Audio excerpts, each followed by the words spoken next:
Yo, it's Jay Lee. What's going on today? We'll be breaking down 48 Laws of Power. This motherfucker right here. Yes. And then, yeah, I got nothing else to say. Honestly, I ended up recording Daily Laws, the breakdown, but my audio messed up really bad. So, yeah, wasn't able to upload that. I would show y'all, but there's no point in pulling it up. It's whatever. Anyways, we're gonna be doing 48 Laws of Power. So we're gonna be breaking down Law 1, Law 2, and Law 5. So, yeah, let's get straight into the video. Never outshine the master. Law 1. Always have people above you. Make sure they're above you. You'll always have people above you. Governments, everybody has someone above them. You need to make sure that they know that they're above you.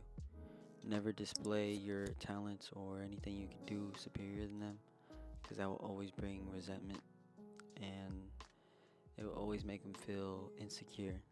It doesn't matter who they are, because if you could do something better than somebody, they're going to feel like kind of scared that you're doing it better than them, because they're in a higher place than you. They're afraid that you might take their place. So you never outshine the master. And these laws, make sure these laws are to be used.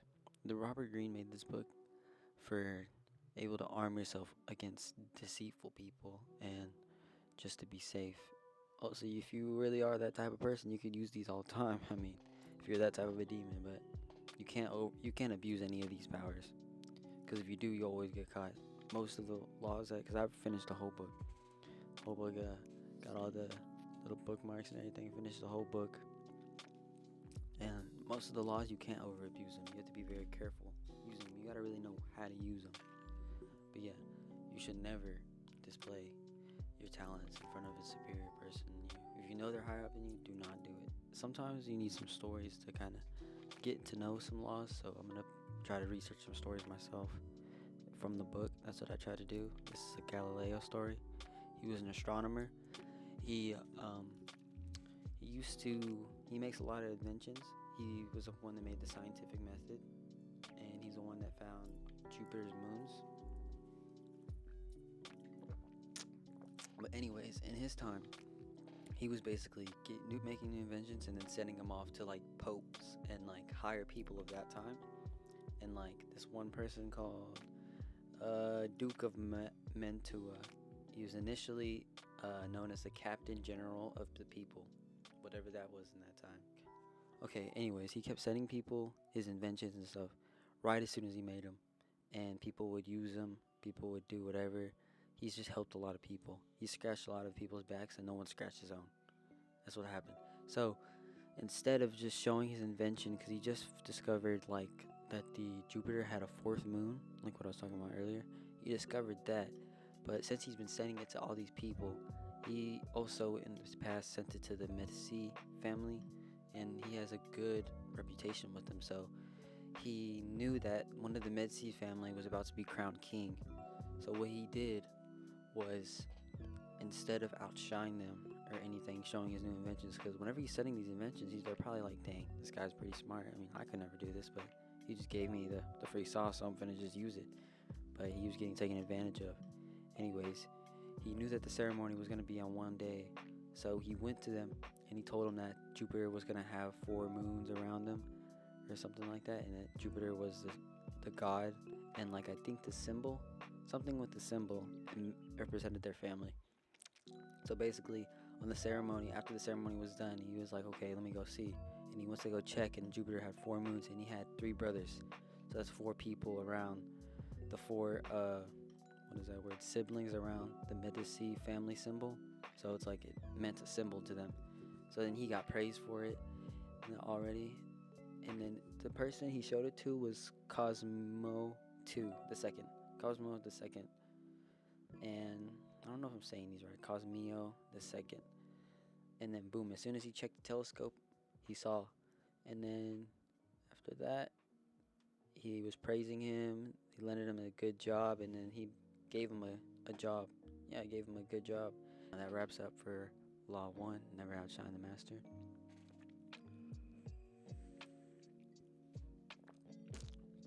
I'm just really trying to do these, man. I'm not a good teacher. I don't think I am. But y'all get them what y'all get. I got everything. I'm trying for y'all. Don't worry. I got everything, literally. Let me show y'all. I got everything literally right here. All right here. I mean, I got y'all, but like, this is what I'm trying. I'm trying. I also have the book right here too for reference. Hey man, if y'all enjoying, probably should have hit that like button though. But anyways, we're gonna get into Law 2, right here. Boom. But yeah, okay, Law 2. Learn how to use enemies. Learn to use enemies because they don't expect you to ask them for anything. Depending on the situation, they feel like they have to prove something to you. Just as Lincoln said, you destroy an enemy when you make a friend of him. Give your enemy a job to do something. They're going to do it because they're going to be, depending on what happened to make him your enemy, they're going to be like, oh wow, he's finally getting back to me. Okay, I'm going to try to prove myself. And then you'll try to prove himself to you the whole time, and you'll be on more alert because you're working with your past enemy. So it'll be make you more on your feet, and you'll be more alert. This is just what the book talks about, but this is how to use the law. Just make sure y'all know. Now the reversal. Hiring your friends are both partners in an understanding of the dangers you could have. You can always find mutual ground. There's no reason why you can't look out. There's no reason why you can't work with friends. Now, Law 5. So much depends on reputation. Guard it with your life. It's the cornerstone of power. It's basically the way people see you in person. I'm not talking about social media. I'm not talking about your Instagram followers. No, I'm talking about real life. Your actual reputation, what people see you as. So, if you ever want to do anything in life, you always have to have a good reputation. You can't have no bad reputation. Now, the reversal. There's no reversal.